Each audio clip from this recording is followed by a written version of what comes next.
صاحب الأذان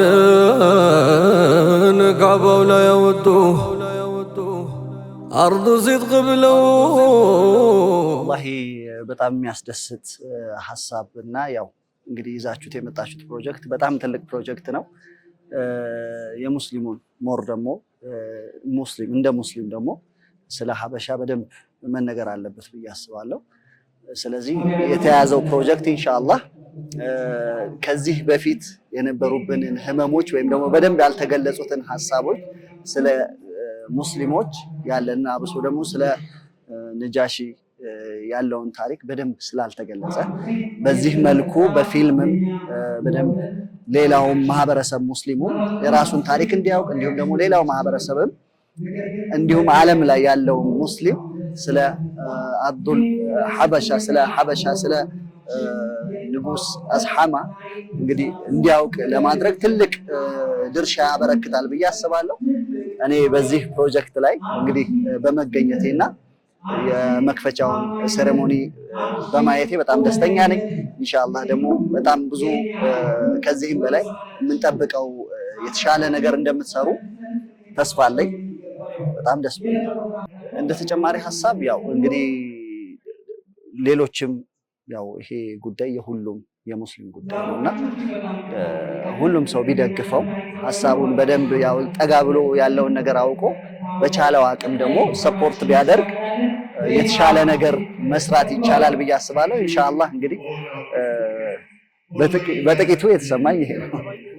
ዓለም እንግዲህ ስለ ኢትዮጵያ አብሶ ደግሞ ስለ አርዱ ሲድቅ የፍትህ ሀገር የእውነተኛ ሀገር የሆነችውን ሀበሻ በደንብ ያወቀ አይመስለኝም። ስለዚህ በዚህ ደረጃ የሚያበረክተው ትልቅ አስተዋጽኦ አለ ብዬ አስባለሁ። የዚህ እንግዲህ ታሪክ ባለ ድርሻ በመሆኔም ደግሞ እኔም ደግሞ የፕሮግራሙ ታዳሚ በመሆኔ በጣም ደስተኛ ነኝ። ኢንሻአላህ የተሻለ صاحب الأذان كعبوا لا يودوه أرض صدق بلو. بسم الله الرحمن الرحيم الحمد لله رب العالمين والصلاة والسلام على رسول الله صلى الله عليه وسلم አቡበከር አለሙ እባላለሁ። ዛሬ ያው እዚህ የተገኘነው የአርዱ ሲድቅን ፕሮጀክት ይፋ ለማድረግ ነው። አርዱ ሲድቅ ስንል እንግዲህ የእውነት ምድር ማለት ነው። የእውነት ምድር የሚባለው እኛ ያለንባት ኢትዮጵያ ነች። ይሄንን ስያሜ ደግሞ የሰጡት ነብዩ መሐመድ ሰለላሁ ዐለይሂ ወሰለም ናቸው። ነብዩ መሐመድ ሰለላሁ ዐለይሂ ወሰለም ለኢትዮጵያ ወይም በሳቸው ዘመን በነበረው አጠራር ለሀበሻ የነበራቸው ከፍተኛ ክብር እንደነበር በደንብ ይታወቃል።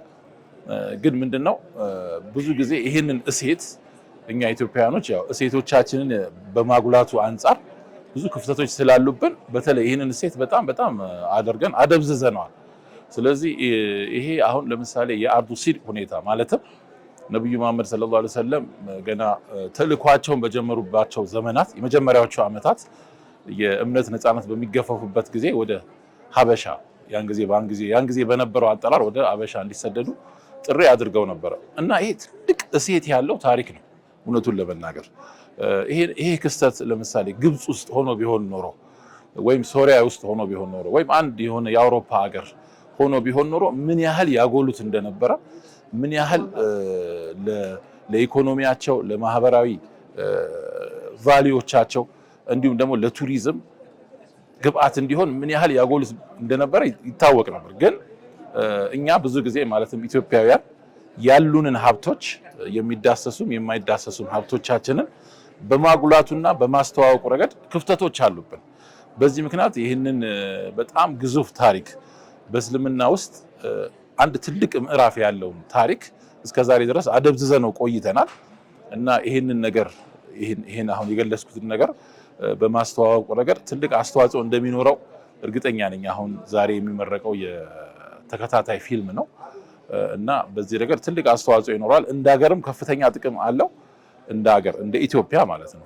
እንደዚሁም ደግሞ ለሰዎች በአጠቃላይ በዚህ አሁን በተጠቀሰው ነገር ዙሪያ ግንዛቤው ለሌላቸው ወይም ግንዛቤያቸው አናሳ ለሆኑ ወይም ለጉዳዩ ትኩረት ላልሰጠውም የህብረተሰብ ክፍል ላይ ተጽዕኖ በመፍጠሩ ረገድ የሚኖረው ሚና ቀላል ተደርጎ የሚታይ አይደለም።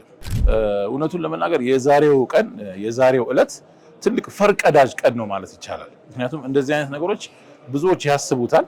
ይህንን የመሰለው እሴት ለማጉላት ወይም በዚህ መልኩ በትልቅ መድረክ ላይ በመላው ዓለም ለማስተዋወቅ ብዙዎች ይመኙታል።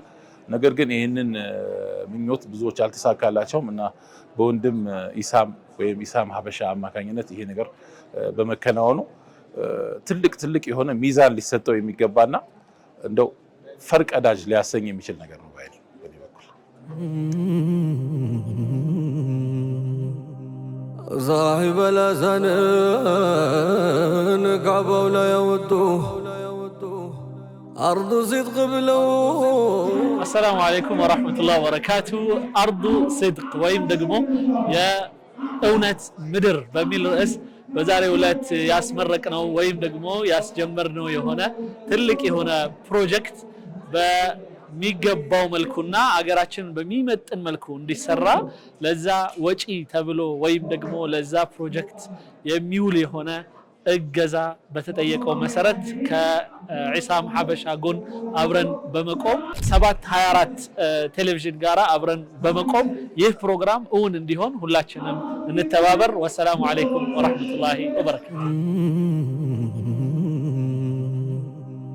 ዛሂበ ለዘንን ካዕባው ላይ ያወጡ አርዱ ሲድቅ ብለው